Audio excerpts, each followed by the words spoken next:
మీకు ఆల్రెడీ ఇందాకే చెప్పాను ఎలా చదవాలి ఏంటి అనేది. వాస్తవంగా మనకి ఇక్కడ డిఎస్సి అంటే టెట్ డిఎస్సి బ్యాచ్లు స్టార్ట్ అయినటువంటి కొన్ని ఇన్స్టిట్యూట్స్ కానీ మనం గమనించినట్లయితే వాస్తవంగా ఇంతవరకు ఏ ఇన్స్టిట్యూట్లో కూడా ఫుల్ ప్లెజ్డ్గా సిలబస్ చెప్పించినటువంటి దాఖలా లేవు. అంతేకాకుండా ఏదైనా నా సబ్జెక్ట్ ఉంది, నా సబ్జెక్ట్ని కనీసం నేను చెప్పడానికి ఒక 20 days మొత్తం సిలబస్ మీకు మొన్న కూడా చెప్పాను. 20 రోజుల దాకా పడుతుంది TET lower section higher section మొత్తం చెప్పడానికి. కానీ ఈ ఇన్స్టిట్యూట్లో మాత్రమే మోర్ దాన్ 30 days దాకా చెప్పాను. అలా చెప్పడానికి ప్రధాన కారణం ఎవరంటే శ్రీధర్ సార్. ఇంకోటి నేను కూడా మీకు చెప్పాను, మీరు థ్యాంక్ యూ అని చెప్తున్నప్పుడు ఆ థ్యాంక్స్ నాకు కాదు చెప్పాల్సింది శ్రీధర్ సార్కి చెప్పాలి. ఏ ఇన్స్టిట్యూట్ డైరెక్టర్ కూడా ఫ్యాకల్టీని ఇలా ప్రోత్సహించి అంటే మా పిల్లడికి ఏ విధమైనటువంటి లోటు ఉండకూడదు, మీరు ఒకరోజు ఇబ్బంది అయినా సరే ఎలాంటి ప్రాబ్లం ఉండదు, అదేదో నేనే భరిస్తాను అని ఇలా ఎంకరేజ్ చేసి చెప్పేటువంటి డైరెక్టర్లు చాలా తక్కువ మంది ఉంటారు. ఆ తక్కువ మందిలో నేను చూసినప్పుడు డైరెక్టర్ ఎవరంటే శ్రీధర్ సార్. మామూలుగా ఎవరు కూడా నేను చెప్పే చోట్ల ఎక్కడైతే ఉన్నాయో అక్కడ ఒక 4 days అనో 5 days అనో ముందుగా టైం ఇచ్చేస్తారా, ఆ టైంలో కంప్లీట్. నేను చెప్పేటప్పుడు చాలా దూరం జరుగుతుంటుంది. అది ఇంకోటి సార్ గురించి. తర్వాత ఆ టెట్ ముందు స్టార్ట్ అయినటువంటి బ్యాచెస్ ఏవైతే ఉన్నాయో బయట ఇప్పుడు అవి రన్నింగ్లో లేవు. నేను చాలా ఇన్స్టిట్యూట్ పేరు కూడా చెప్పాను మీకు ఇందాక, అవి రన్నింగ్లో లేవు. కానీ ఎంతో కొంత అది కష్టమో నష్టమో సార్ నడుపుతూ ఉన్నాడు. ఇంకోటి ఈ ఇన్స్టిట్యూట్ డైరెక్టర్ కూడా 70 నుంచి 100 మంది లోపు స్టూడెంట్స్ పడే అసిస్టెంట్ నడపడం చాలా కష్టం. కానీ మీకు మాట ఇచ్చి తర్వాత ఆ మాట నిలబెట్టుకోవడానికి కష్టమో నష్టమో భరిస్తూ నడుపుతున్నటువంటి వ్యక్తి ఎవరంటే సార్. ఇది సార్ గురించి. ఇక మీరంటారా, మీరు ఆల్రెడీ బయట ఉన్నటువంటి నేను ఇన్స్టిట్యూట్లో చూసిన వాళ్ళకల్లా మీరు బాగానే చదువుతారు, బాగానే కాదు బాగా చదువుతారు మీరు. అది చదవడాన్ని మీరు కంటిన్యూ చేయండి. ప్లస్ ఇంకోటి ఏం చెప్తున్నాను నేను మీకు, ఏదైనా సరే ఆల్రెడీ మన ఎగ్జామ్ ప్యాటర్న్ జరుగుతుంది కదా, మీరు ఇంతవరకు ఏం చదవకపోయినప్పటికీ కూడా ఆ ఎగ్జామ్ ప్యాటర్న్ని మీరు గుడ్డిగా ఫాలో అయిపోయింది. ఎగ్జామ్ రాసామా, మళ్ళీ ఎగ్జామ్ రాసామా, మళ్ళీ ఎగ్జామ్ రాసామా, అంతే.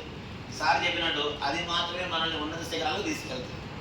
వాస్తవంగా ఉన్నటువంటి జాబులు 103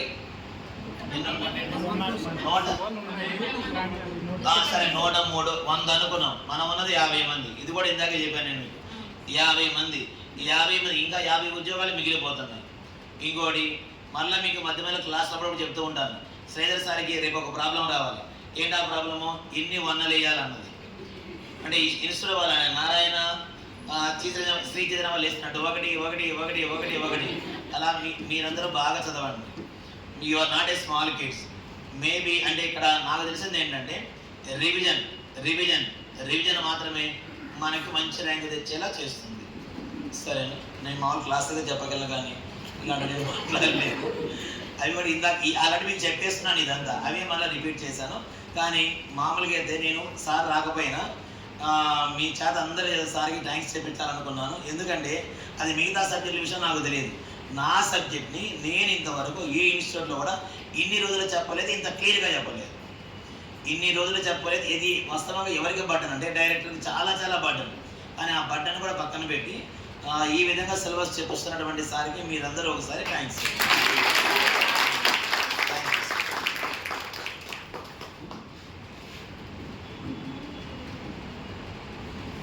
ఫస్ట్ మీ అందరికీ థ్యాంక్స్. ఈరోజు ఓపిక విన్నందుకు. ఎప్పుడూ అయిపోవాలి, బట్ ఏమంటే టెట్ బిఫోర్ బాగా జరిగింది, టెట్ తర్వాత అంత ఎఫెక్టివ్గా జరగలేదు. అంటే స్టార్టింగ్లో కొంచెం ఫ్యాకల్టీ అనేది అక్కడ ఇక్కడ ఉండిపోవడం, వాళ్ళు కూడా డిఎస్సి పడుతుంది అనేసి కొంతమంది దానికి ప్రిపేర్ అవ్వడం. గ్రూప్ 2 కూడా పడింది కదా, ఆ గ్రూప్ 2కి కొంతమంది చదువుకోవాలనేసి అంటే టీచర్లే వాళ్ళు, బట్ ఏమంటారు ఇంకా హయ్యర్ జాబ్ కాబట్టి దానికి కూడా ప్రిపేర్ అవ్వాలనేసి వాళ్ళు కూడా ప్రాపర్గా రాలేదు. షెడ్యూల్ అంటే చూద్దాం లేదు సార్ 100 మంది అలా అనడము. ఇంకా మన ఏమంటారు మెట్రాల సార్ కూడా అంత స్పీడ్గా రాలేదు, అతనికి కొంచెం అప్పుడు హెల్త్ ఇష్యూ వల్ల అతను కూడా స్పీడ్గా రాలేదు. అందుకోసమే కొంచెం డిలే అయింది. కానీ మొత్తం అయితే ఆల్మోస్ట్ కంప్లీట్ అయిపోయింది, ఇంకేం పెండింగ్ లేదు కదా. ఓకేనా, ఇప్పుడు నెక్స్ట్ మనకి ఇప్పుడు నా బాధ్యత అయితే అయిపోయింది, ఫర్దర్గా ఇప్పుడు మీ బాధ్యత ఉంది. ఇది చెప్పించడం అనేది చాలా ఈజీ, కానీ చదవడం చాలా కష్టం. ఓకేనా, మీరు ఇప్పటి నుంచి ఇప్పుడు మనం ఎగ్జామ్ షెడ్యూల్ కూడా ఇచ్చున్నాము. అందులో ప్రతి ఎగ్జామ్ కూడా ఒక 4 days 5 days అలా గ్యాప్ ఇచ్చినాము. మీరు ఆ గ్యాప్ని ప్రాపర్గా యూటిలైజ్ చేసుకొని చదవండి. ఇప్పుడు 4 days చదవగలిగితేనే మీరు నెక్స్ట్ ఎగ్జామ్ రాయాలని మీరు వస్తారు ఇక్కడికి. ఆ రోజు చదవలేదనుకో రారు. కానీ టార్గెట్ పెట్టుకుంటే విత్ ఇన్ ఆ 3 monthsలో మీకు మంచి రివిజన్ కూడా అవుతుంది. మీకు మధ్యలో ఒక రివిజన్ ఎగ్జామ్ కూడా పెట్టాను, ఒక 7 ఎగ్జామ్స్ అయిపోయిన తర్వాత. కొన్ని అందులో మీకు ఈజీగా ఉన్న చాప్టర్లు కూడా ఉంటాయి. అంటే మీకు 5 days 4 days ఇచ్చినప్పుడు మీరు 3 daysలోనే చదవగలుగుతారు. ఇంకా 1 day మిగిలినప్పుడు మీరు గతంలో ఏదైనా మిగిలిపోయినా కానీ, లేదంటే మీకు కష్టమైన టాపిక్లు మళ్ళీ ఇంకోసారి రివైజ్ చేసుకుంటారు. అలా ప్రాపర్గా ప్లాన్ చేసుకుంటేనే మీరు సక్సెస్ అవుతారు. ఇప్పుడు చాలామంది ఇంకా ఎస్సీ నివేదిక ఇంకా టైం అడిగారు అనేసి ఇప్పుడు అందరూ కొంచెం డల్ అయినారు, ఇంకా టైం ఉంది కదా అనేసి.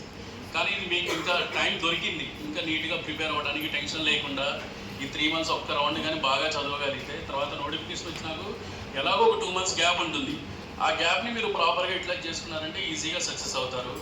ఎందుకంటే అందరూ అనుకుంటూ ఉంటారు బయట ఇంకా మనకన్నా ఇంకా కాంపిటీటర్లు బాగా చదువుతున్నారు అని అనుకుంటారే అనేసి స్కూల్ అసిస్టెంట్కి ఎవరు లాంగ్లో ప్రిపేర్ అయ్యేటోళ్ళు చాలా తక్కువ ఉంటారు. మీరు కూడా చూస్తుంటే ఇంకా లాస్ట్ డిఎస్సి వాళ్ళు కూడా దీంట్లో చాలామంది ఉన్నారు, అంటే ఏజ్ దగ్గర పడిన వాళ్ళు కూడా. బట్ ఏమంటే అందరూ నోటిఫికేషన్ పడినాకనే ఎక్కువ ప్రిపరేషన్కి స్కూల్ అసిస్టెంట్ వాళ్ళు వస్తారు. కానీ ఎస్సీడీ అయితే మొదటి నుంచే పోయిన డిఎస్సి మిస్ అయింది అలానే కూర్చొని చదువుతూనే ఉంటారు ఆ పిల్లలు. కానీ మీకు అంత కాంపిటీషన్ ఉండదు.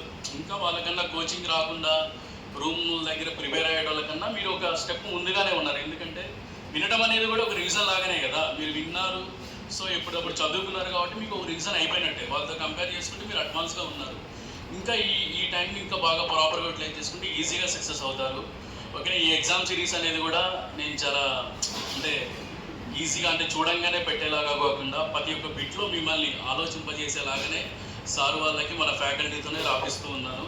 కొంచెం మనకి ఆ బిట్టు అనేది ఇప్పుడు మనకి అంటే కొంచెం సరికానిది అన్నారనుకోండి, సరికానిది అంటే 4 ఆప్షన్లు ఉంటాయి. క్లియర్గా 4 ఆప్షన్ చదవాలి, అందులో ఒక్కటే సరికానిది ఉంటుంది. అది మీ కాన్సెప్ట్ వస్తేనే ఆ బిట్టి చేయగలుగుతారు.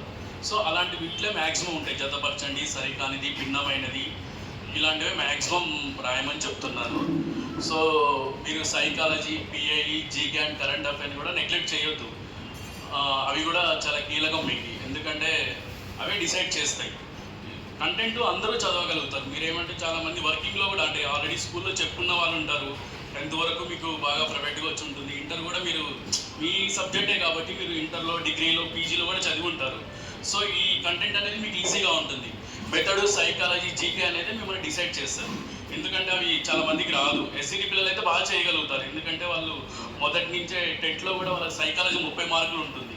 పిఐ అంటే వాళ్ళకి పెడగాజీలో ఉంటుంది. జీకే అంటే అందరికి కామను. సో ఇవన్నీ మీరు బాగా చూసుకుంటే మీరు ముందుంటారు అట్లా. సో జీకేని కూడా ప్రతిరోజు ఒక 1 hour కరెంట్ అఫైర్ ఉంటుంది కదా, ఏ రోజు ఆ రోజు ఒక నైట్ నిద్రపోయేటప్పుడు కానీ మీరు మ్యాగజైన్లు కానీ లేదు అంటే న్యూస్ పేపర్లు కానీ ఇంకా మనకి నెట్లో కొడితే చాలామంది ఏ రోజు కరెంట్ అఫైర్ ఆ రోజు మీకు అప్డేట్ చేస్తూ ఉంటారు. ఒక 1/2 hour చదువుకొని మీకంటూ మీ వేలో ఒక విధంగా ఒక నోట్స్, ఒక షార్ట్ నోట్స్ లాగా రాసుకున్నారనుకోండి, చివరికి కూడా మీకు ఉపయోగపడతాయి. ఇప్పటి నుంచి ఫాలో అయినా కూడా సరిపోతుంది. గతంని వదిలేసేయండి, ఎందుకంటే మనకి ఇంకా నోటిఫికేషన్ రావడానికి ఇంకా 6 months అలా టైం పడుతుంది. అంటే ఎగ్జామ్ జరగడానికి, అంటే ఈ నివేదిక అయిపోయిన తర్వాత నోటిఫికేషన్ ఇచ్చినా లేదంటే ఫిబ్రవరిలో మనకి నోటిఫికేషన్ ఇచ్చినా కూడా ఒక 3 months అలా ఖచ్చితంగా ఉంటుంది టైం. వాడు మన ఎగ్జామ్లో నోటిఫికేషన్ ఇచ్చినప్పుడు బిఫోర్ 6 months అంటాడు. 6 months అంటారు కాబట్టి మనం ఇక్కడి నుంచి మనం ప్రిపేర్ అయినా కూడా కరెంట్ అఫైర్ ఈజీగా చేయగలుగుతాం. ఉన్న 20 బిట్లో ఒక 5 మాత్రమే మీ కరెంట్ అఫైర్ ఉంటుంది. రిమైనింగ్ అన్నీ మీ జాగ్రఫీకి సంబంధించినవి, మీ సివిక్స్లో బిట్స్, ఇలాంటివి మ్యాక్సిమం ఉంటాయి. అవన్నీ మీరు చేయగలుగుతారు. ఓకేనా, ఇక్కడ నెగ్లెక్ట్ చేయొద్దు. అవి కూడా పిఐఈ కూడా మనకి చాలా ఇంపార్టెంట్. సైకాలజీలో కూడా మీకు 3 చాప్టర్లే ఉంటాయి. 3 చాప్టర్లో మీకు 5 మార్కులు ఉంటాయి. సో దాన్ని కూడా నెగ్లెక్ట్ చేయొద్దు. తర్వాతకి మీకు కూడా ఇంటెన్సివ్ బ్యాచ్లో కూడా ఎవరైనా ఇక్కడ మీకు కర్నూలులో చదువుకోవడానికి ఇన్కన్వీనియంట్గా ఉంటే మనకి అక్కడ ఇప్పుడు అబ్బాయిలకైతే మనకి దూపాడ దగ్గర ఉంటుంది, అమ్మాయిలకైతే పుల్లారెడ్డి ఇంజనీరింగ్ కాలేజ్ దగ్గర ఉంటుంది. ఒకవేళ మీరు వెళ్తాను అంటే మీకు ఓన్లీ మెస్ ఫీజే ఉంటుంది. అక్కడ ఎగ్జామ్ ఫీజు మీ అందరికీ ఫ్రీగానే ఉంటుంది. అది కట్టుకొని అక్కడ ఉండండి. ఇక్కడ నుంచి నేను ఎగ్జామ్ పేపర్లు ఇక్కడ ఎలా అయితే జరుగుతాయో అక్కడికి పంపిస్తాను. అక్కడ ఏమైతే మీకు మొబైల్ ఉండదు. ఈవినింగ్ ఒక 2 hours ఇస్తాం, 7 to 9. సో మీరు రిమైనింగ్ టైం అంతా చదువుకే కేటాయిస్తారు. అంటే ఒక డేలో 12 నుంచి 14 గంటలు ఈజీగా చదువుకోగలుగుతారు. ఒక 5-6 members ఉన్నారనుకో, మీరు ఒక గ్రూప్ లాగా చదువుకోవచ్చు. ఎగ్జామ్ అయిన తర్వాత కూడా డిస్కషన్ చేసుకోవచ్చు. ఈ బిట్టు మ్యాక్సిమం బిట్టు పక్కన కూడా మీకు పేజ్ నెంబర్ కూడా మెన్షన్ చేస్తాను. అది ఎక్కడ ఉందనేది కూడా మీకు 8th క్లాస్లో 2nd సెమ్లో ఉందనుకో, చేసుకొని రివైజ్ చేసుకోవచ్చు. ఎగ్జామ్ మనం ఎంత టైం రాస్తామో ఎగ్జామ్ అయిన తర్వాత కూడా ఆ పేపర్ని కూడా మనం అంత టైం చూసుకోవాలి. ఎలా అడుగుతున్నారు ప్రీవియస్ కూడా ఇప్పుడు 2018 కానీ మన తెలంగాణ టెట్ జరిగింది, దాంట్లో మెథడాలజీ బిట్లు ఎలా అడుగుతున్నారు, ఏ చాప్టర్ నుంచి అడుగుతున్నారు, ఏ విధంగా ఫామ్ చేస్తున్నాడు అంటే మీరు చదివేటప్పుడు అవి కూడా ఇప్పుడు ఒక చాప్టర్ చదువుతారు ప్రీవియస్లో ఆ చాప్టర్లో ఎక్కడ అడిగినాయి అంటే అలాంటివి చూసుకోగలిగితే మనం చేయగలుగుతాం. అట్లా మీరు బ్లైండ్గా చదువుకుంటూ వెళ్ళారనుకోండి ఆ లెసన్లో మీకు ఎలా అడుగుతారో మీకు తెలియదు. ఖచ్చితంగా ప్రీవియస్ బిట్లు అనేది మీకు చాలా హీరోలు అవి. అంటే మన స్కూల్ కంటెంట్ తెలంగాణకి మనకి మారుండొచ్చు, మన పాత డిఎస్సికి కూడా మారుండొచ్చు, కానీ ఇంటర్ సిలబస్ మారలేదు కదా. సో గత డిఎస్సిలో ఇంటర్ ఏం అడిగారు, మెథడాలజీ అయితే గత డిఎస్సిలో ఇప్పుడు పెద్ద ఏం తేడా ఉండదు. 2024లో ఒక బుక్ వచ్చింది కానీ మనకి ఇంకా దాని మీద ఎగ్జామ్ జరగలేదు. సో మెథడాలజీ అనేది పాతది అడుగుతారు, కొత్తది కలిపి 2 బుక్స్ అని అడుగుతారు మనకి. సో మీరు ఆ మెథడాలజీలో గతంలో ఎలా అడిగారో క్లియర్గా చూడండి. ఫస్ట్ యూనిట్లో ఎన్ని బిట్లు అడుగుతున్నారు, సెకండ్ యూనిట్లో ఎన్ని అడుగుతున్నారు, ఏ దాన్ని రిపీటెడ్గా అడుగుతున్నారు, ఏ దాన్ని బాగా చదవాలనేది మీరు దాన్ని మార్క్ చేసుకుని చదివితే ఈజీగా అయిపోతుంది. సబ్జెక్ట్ కూడా 40 ప్రశ్నల్లో మీరు ఈజీగా 30 చేయగలుగుతారు. కంటెంట్లో కూడా ఒక 60 అలా తెచ్చుకోగలిగినారనుకో మీరే కదా. ఆల్రెడీ టెట్లో అందరికీ 100 అబవ్ ఉన్నాయి. 100 అబవ్ అంటే దాదాపుగా ఒక 15% మీకు అక్కడ యాడ్ అవుతుంది. సో ఈజీగా పోస్ట్ కొట్టచ్చు. సో ఎవరు డల్ కావద్దు, ఓకేనా. ఇంకా యాక్టివ్గా చదవాలి. ఇంటికి వెళ్ళినా కూడా మీరు పిల్లలున్నా అంటే త్వరగా పని చేసుకొని ఎర్లీగా లేయటము, వాళ్ళకి నైట్ త్వరగా పడుకోబెట్టి వాళ్ళకి ఆ తర్వాత టైంని మీరు 12 వరకు చదువుకోవడం, వాళ్ళు స్కూల్కి వెళ్ళిన తర్వాత పిల్లలు ఉన్నవాళ్ళు అలా చదువుకొని మీరంటే ఒక ప్రాపర్ ప్లాన్ వేసుకొని మినిమం 10 అవర్స్ అయినా ఒక డేలో చదివేలాగా చేసుకుంటే ఈజీగా సక్సెస్ అవుతారు. మీరు చిన్నపిల్లలు కాదు, మీకు ఎవరు మోటివేట్ చేయాల్సిన అవసరం లేదు. నేను డల్ అయిపోయాను, భయపడుతున్నాను, అది చిన్నపిల్లలకి. అది మీరు అంతా ఏమంటారు అన్నీ చూసి వచ్చారు కాబట్టి మీకు అలాంటి అవసరం కూడా లేదు. మీకంటూ ఒక ప్లాన్, కానీ ఈ షెడ్యూల్ అయితే ప్రతి ఒక్కరు ఫాలో అవ్వండి. దాన్ని ఫాలో అయ్యారంటేనే మీరు చదవగలుగుతారు. అట్లా ఫాలో కాకపోతే ఈరోజు ఏముందిలే మనకి, రేపు చదువుదాంలే, ఎల్లుండి చదువుదాంలే అనేసి ఈరోజు సినిమా రిలీజ్ అయింది దానికి వెళ్ళిపోతారు, లేదంటే ఫ్రెండ్ బర్త్డే ఉంటుంది దానికి వెళ్ళిపోతారు. కానీ ఆ షెడ్యూల్ కానీ ఫాలో అయినారంటేనా ఆ 4 డేస్ మీరు ప్రాపర్గా యూటిలైజ్ చేసుకుంటారు. నెక్స్ట్ ఎగ్జామ్లో నేను బాగా రాయాలి, నేను పెట్టిన అది 200 మార్క్స్కి ఒక 150 అనేది తెచ్చుకోవాలనేసి మీరు ఖచ్చితంగా మీరు ఏమంటారు చదువుతారు కూడా ఆ 4 డేస్కి. అందుకని ఆ షెడ్యూల్ అయితే ఎవరు మిస్ కావద్దు. ఎట్టి పరిస్థితుల్లో మీకు మధ్యాహ్నం టైంలోనే ఉంటుంది. రేపు గ్రాండ్ టెస్ట్ ఉంటుంది, రేపు 2:30కి ఉంటుంది. ప్రతి ఎగ్జామ్ ఆ టైంలోనే ఉంటుంది ఆఫ్టర్నూన్.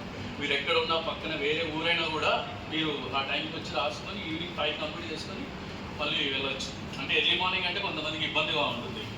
సో ఆఫ్టర్నూన్ కాబట్టి ఈజీగా రాయొచ్చు. ఓకేనా, ఆల్ ది బెస్ట్. Thank